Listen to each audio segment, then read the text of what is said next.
শিশুর খাদ্যাভ্যাসে ডিম কখন এবং কিভাবে যোগ করবেন? মায়েরা শিশুদের খাবার নিয়ে চিন্তিত থাকেন। 6 মাস পর শিশুর খাদ্যাভ্যাসে ডিম যুক্ত করা কি নিরাপদ?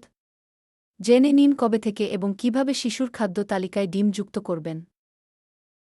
ডিম একটি সুপারফুড যা শিশুর মানসিক বিকাশ ও শরীর গঠনে অত্যন্ত গুরুত্বপূর্ণ। এতে প্রোটিনের পাশাপাশি phosphorus, potassium, zinc, vitamin A, D, E, বি12, আয়রন এবং কোলিনের মতো পুষ্টি উপাদান থাকে, যা শিশুর হাড়, দাঁত, ত্বক, স্নায়ু ও মস্তিষ্কের সঠিক বিকাশে সহায়ক। 6 মাস পর্যন্ত মায়ের দুধই শিশুর প্রধান খাবার। 6 মাস বয়সের পর থেকেই বাড়তি খাবারের প্রয়োজন হয়। এই সময়ে অর্ধেক ডিম কুসুমসহ খাদ্য তালিকায় যোগ করতে পারেন। ডিম একটি উচ্চ প্রোটিনযুক্ত খাবার।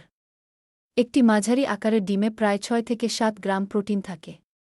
জন্মের সময় একটি শিশুর ওজন যদি 3 কেজি হয়, তবে 6 মাস শেষে তার ওজন হওয়া উচিত 8 কেজি। এমন ওজনের শিশুর দিনে প্রায় 14.5 গ্রাম প্রোটিন দরকার।